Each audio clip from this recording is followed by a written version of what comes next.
First and foremost, as we know, we're all assembled here today, here at Crump Park, the heart of South End.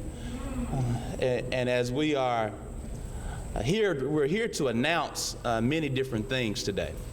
But before we announce many different things, these announcements, it doesn't happen without the assembled members of the Little Rock City Board of Directors that are here with us today, and those that, due to other circumstances, could not attend. Today we have with us City Director Cappy Peck, City Director Ken Richardson, City Director Doris Wright, and City Director Joan Adcock, who all represent as members of the Little Rock City Board of Directors. And again, this does not happen without the unity of the City Board and myself working together alongside everyone to get to this point. Also, I want to make a special mention to our city manager, Mr. Bruce Moore, who's here in the back, who has helped steer a lot of the operations as it relates to this. We also have our Director John Eckert of Parks and Recreation. And again, while we often say that this doesn't happen without the members of the city board and leadership, we have to make sure that we stand right here right now and say thank you to the Parks and Recreation staff. Because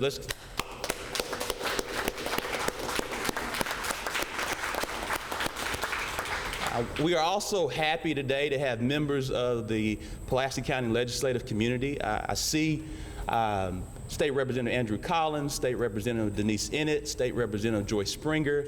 If there's other state representatives that I'm not seeing, I said Denise Ennett and Joyce Springer and Andrew Collins and any others that may come throughout this. We want to say thank you because many times that we have to go to the state capitol, it's always good to have a friend at the state capitol. And can we say amen on that one? And I can assure you that they are friends, and we like to show ourselves friendly when they come about.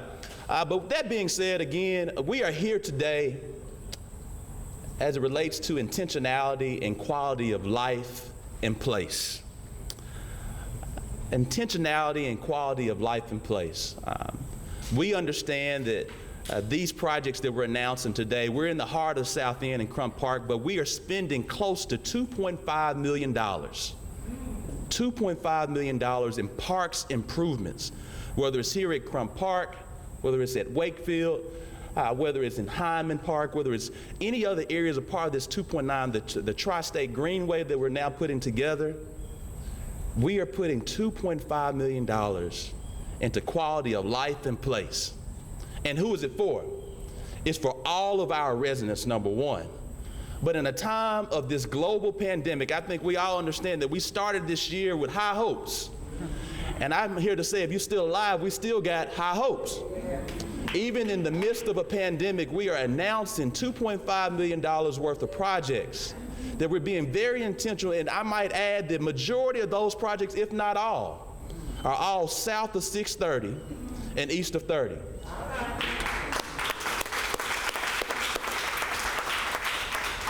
We've been very intentional about ensuring that areas that have been often overlooked and unserved, that they receive their due attention. And it happens because of the city board that we have with us today. And as we think through these projects, we understand that we in the city, we love our parks. City Director Cappy Peck often says that we are a city in a park. We got 63 of them. And so our Parks and Recreation team spends a lot of time keeping up with our parks, making sure we have the maintenance and sprucing up the way that it looks today. And it gets hard. But we are grateful for our team, and we're grateful for new investments. Why? Because we see right now, due to the global pandemic, 153% has increased in usage. More people are getting out and about.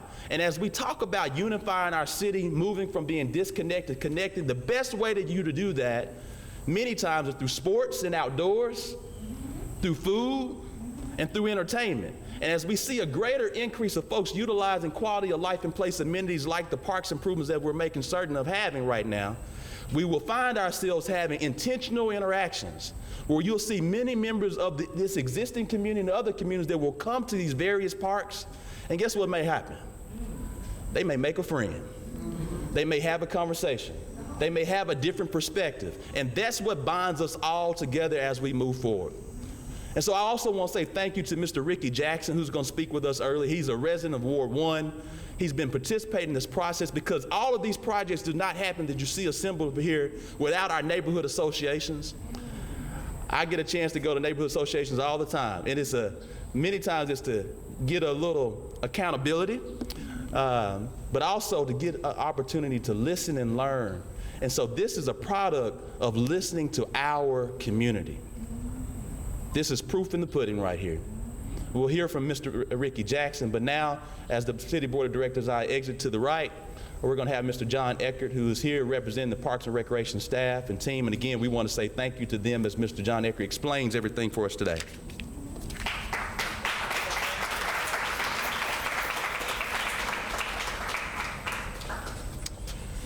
Well, good morning.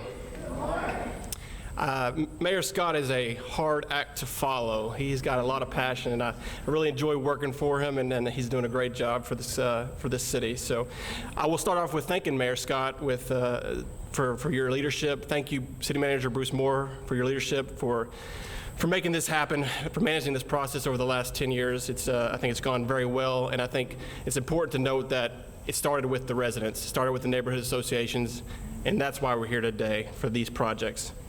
Of course, I'd be remiss if I did not thank the City of Little Rock Board of Directors for your support. It does not happen without you. It does not happen without your vision and your leadership, and for obviously approving these projects. So thank you so much for doing that. A majority of these projects that I will discuss today are funded through the 3/8 cent portion of the LR cent tax initiative that was approved in 2011. I would like to thank the members of each of the neighborhood associations that the park serve for their time and their hard work advocating for these improvements. Now, at this time, I'm going to give a little bit more information about each of these projects. I'll start right here in Crump Park. Construction will begin this fall on a state-of-the-art splash pad. The splash pad, which consists of water cannons and other play structures, is 5,270 square feet and will have areas designed for younger and older children. The facility, which will be located just north, right behind this pavilion, will have an additional 3 shade structures. It'll be great for birthday parties, for family outings. It'll just be great to get out of the sun as well. This facility will be an incredible addition to Crump Park and will provide great access to aquatic recreation for this community. In addition to the splash pad, park staff is working on a final phase of improvements, which will include improving the walking trail and purchasing and installing new sign amenities here at the park. The next project that was approved just down the road at Dunbar Community Center was replacing old multi-surface playground surfacing. This improvement will allow for safer play for children and lower maintenance costs for our department moving forward. It would also improve ADA access for all of our residents. Another major parks project that was part of the LR Cent initiative was the development of Western Hills Park. At the board meeting last week, the board approved the hiring of McClellan Consulting Engineers to provide construction documents and oversight for these improvements, as well as approve the purchase of 2 major components of the park development. The 2 components are a state-of-the-art playground and a large pavilion for the site.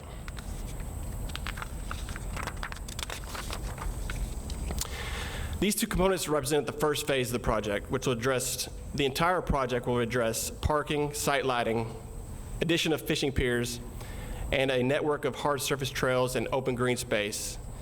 This park is located in an area of over 800 contiguous acres of park land that encompasses Hyman Park, Western Hills, and attaches to the First Tee Golf Course. Running through this park, we are planning development of the Creek Greenway. We envision this greenway will connect War Memorial Park, traveling through Canis Park, Bull Park, and down through the aforementioned 800 acres of park land. At the board meeting, we were authorized to apply for an estimated $500,000 grant to help make this trail a reality. This is the second such grant that we have applied for, and we are aggressively working to leverage funds to make this connector a reality. Also approved last week was a long-awaited replacement of a restroom facility at Hyman Park. Director Adcock is very excited about this one. The previous restroom was destroyed in a storm approximately 2 years ago. This new facility will be removed from the floodway and be pulled out and will be located conveniently near the pavilion and the playground facility. It's going to be a great addition to the park. Thank you, Director Adcock. Finally, the board authorized our application for a matching grant with the State Parks and Tourism. The grant, which is an award up to $250,000, will fund major upgrades at MacArthur Park and Wakefield Park. The proposed project at MacArthur Park will replace existing playground equipment and will install the city's first university accessible playground. At Wakefield Park, the proposed project is to replace existing playground with a new state-of-the-art system, as well as to renovate the tennis court into the state's first mini pitch facility. For those of you who don't know what a mini pitch is, it is basically a hard court soccer on a smaller space. So to conclude, I just want to say I'm very excited, very thankful for you all. I think this is just a great day for our Parks Department and for our park system. Before you leave, I'd like for you to take a look at the renderings in the back by the fireplace, and I'll hang out. If you have any questions, please let me know. Thank you for your time, and I will turn it back over to the mayor.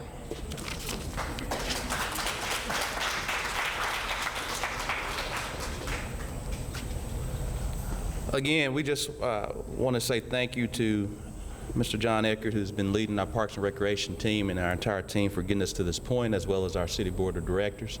We're now going to have Mr. Ricky Jackson, who's played a vital role in representing Ward 1 and the entire different number of neighborhood associations as well throughout this process. Mr. Ricky Jackson.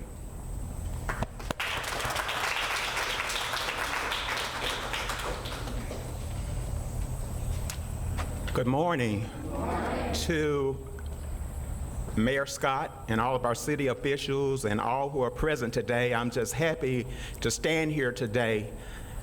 The South End voted to support the improvement of parks. We were great supporters of the vote for the increase in taxes to improve all of our parks. And I'm just happy today to see that we will be getting our splash pad here in the South End so that our community can enjoy it, all of our children, and you know, I have grandchildren,